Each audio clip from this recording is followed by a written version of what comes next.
ले आ जाता है क्वेश्चन नंबर 1। इसमें दिया है in triangle A B C right angled at B A B equals to में 24 centimetre B C equals to में 7 centimetre determine first and second. सबसे पहले क्या है, हमें एक ट्राइंगल दिया गया है ए बी सी जिसमें राइट एंगल यानी कि 90 डिग्री का एंगल बी पॉइंट पर दिया गया है। तो एक ट्राइंगल ड्रॉ कर लेते हैं। ट्राइंगल हो जाएगा हमारा बी पॉइंट पर हमारा क्या है 90 डिग्री का एंगल है। इसके अलावा हमारे ए और सी पॉइंट हो जाएंगे। हमारा ए बी सी ट्राइंगल हमने बना लिया। अब ए बी की वैल्यू 24 दी गई है तो यहाँ पर ये हो जाएगा हमारा 24 ए बी की वैल्यू और बी सी की वैल्यू हमें 7 यहाँ पर गिवन है। बी पॉइंट पर राइट एंगल यानी कि 90 डिग्री का एंगल है। एक बात आपको सिंपल सी पता होगी कि 90 डिग्री के अपोजिट जो भी हमारी साइड होती है वो होती है hypotenuse. So H for hypotenuse हमारी ये साइड हो गई। हाइपोटेनियस की वैल्यू हमें नहीं दी गई है तो सबसे पहले ट्राइंगल में हाइपोटेनियस की वैल्यू को ही फाइंड किया जाएगा। सोल्यूशन में सबसे पहले हम यूज करेंगे हाइपोटेनियस की वैल्यू फाइंड करने के लिए पाइथागोरस थ्योरम का। उसके लिए लिख देता हूं बाय पाइथागोरस। पाइथागोरस थ्योरम क्या होती है, इसमें हम हाइपोटेनियस का स्क्वायर करते हैं जो इक्वल होता है परपेंडिकुलर स्क्वायर के और प्लस में होता है इसमें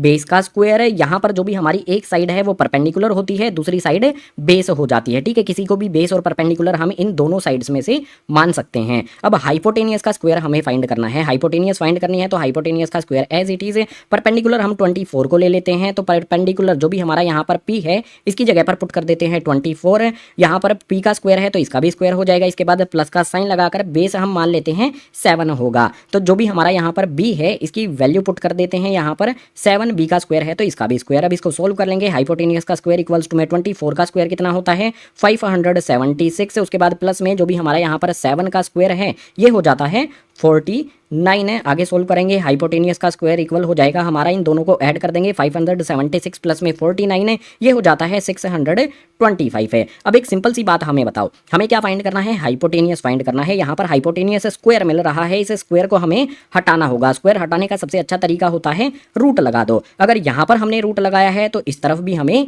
रूट लगा देना होगा 625 पर। एक साइड में यहाँ पर जो भी हमारा स्क्वायर है इससे हम यहाँ पर रूट को कैंसिल कर सकते हैं। स्क्वायर से रूट को कैंसिल करने पर हाइपोटेनियस आ जाएगा इक्वल्स टू में जो भी हमारा 625 है एक साइड में इसको लिखेंगे इस तरह से। 625 के फैक्टर्स क्या होते हैं 25 मल्टीप्लाई में 25 होते हैं। अगर 25 को 25 से मल्टीप्लाई करते हैं तो 625 बनता है। रूट के अंदर अगर पेयर में वैल्यू मिल जाती है तो रूट हटने पर एक वैल्यू बाहर निकल कर आ जाती है, यानी कि 25 के पेयर में से 25 में बाहर निकल जाएगा जब हम रूट को सोल्व करेंगे। तो यानी कि यहाँ पर आ जाएगा हमारा 25 है। जो भी हमारी हाइपोटेनियस है वो कितनी आ जाती है, यहाँ पर ये आ गई हमारी 25 है। अब जो भी क्वेश्चन में फाइंड करने के लिए हमें बोला गया है उस पर आ जाते हैं। फर्स्ट वाले पार्ट में हमें क्या फाइंड करने को बोला है, हमें फाइंड करना है साइन ए और कोस ए। तो सबसे पहले साइन ए की बात करते हैं। साइन ए के लिए हमारा फ्रैक्शन क्या होगा, जो भी ट्रिग्नोमेट्रिक रेशियो है वो क्या होगा। सबसे पहला वाला जो होता है ना इस मंत्र में पंडित बद्री प्रसाद हर हर बोले में पी अपॉन में एच यानी कि परपेंडिकुलर अपॉन में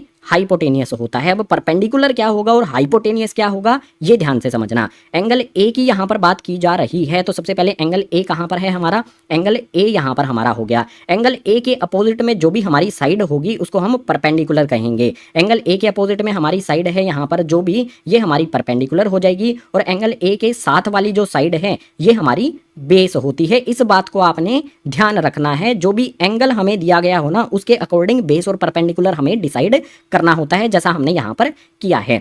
अब यहाँ पर बात कर लेते हैं परपेंडिकुलर अपॉन में हाइपोटेनियस की। भाई ए के अपोजिट में परपेंडिकुलर है यहाँ पर हमारा कितना 7, तो हमने 7 पुट कर दिया और हाइपोटेनियस तो सेम रहता है। हाइपोटेनियस की वैल्यू हो जाएगी हमारी यहाँ पर 25 है। इसके बाद बात करते हैं कोस ए की। ठीक है, यहाँ पर लिख लेते हैं अपना कोस ए। कोस ए के लिए हमारा ट्रिग्नोमेट्रिक रेशियो क्या होता है, बेस अपॉन में हाइपोटेनियस सेकंड वाला होता है। तो यहाँ पर मैं लिख लेता हूँ बेस अपॉन में हाइपोटेनियस इक्वल्स का साइन लगा लेते हैं। भाई एंगल ए यहाँ पर है तो एंगल ए के अपोजिट वाली साइड परपेंडिकुलर ही रहेगी और ए के साथ वाली साइड बेस ही रहेगी। हमें क्या करना है, बेस अपॉन में हाइपोटेनियस। बेस 24 है, हाइपोटेनियस 25 है, यानी कि बेस की जगह पर 24 पुट कर दिया, हाइपोटेनियस की जगह 25 पुट कर दिया। जो भी फर्स्ट वाले पार्ट में हमें साइन ए और कोस ए फाइंड करना था उनके लिए यहाँ पर हमने वैल्यूज निकाल ली हैं। आ जाएंगे अब सेकंड वाले पार्ट पर। जैसा हमने फर्स्ट वाले पार्ट के लिए एंगल से जो भी हमारा बेस और परपेंडिकुलर है वो डिसाइड किया था, बिल्कुल उसी तरह से यहाँ पर हमारा साइन सी और कोस सी है। तो यहाँ पर सबसे पहले लिखता हूँ साइन सी। जो भी हमारा साइन है उसका फ्रैक्शन क्या होता है, परपेंडिकुलर अपॉन में हाइपोटेनियस, तो ये आ जाएगा हमारा पी अपॉन में एच।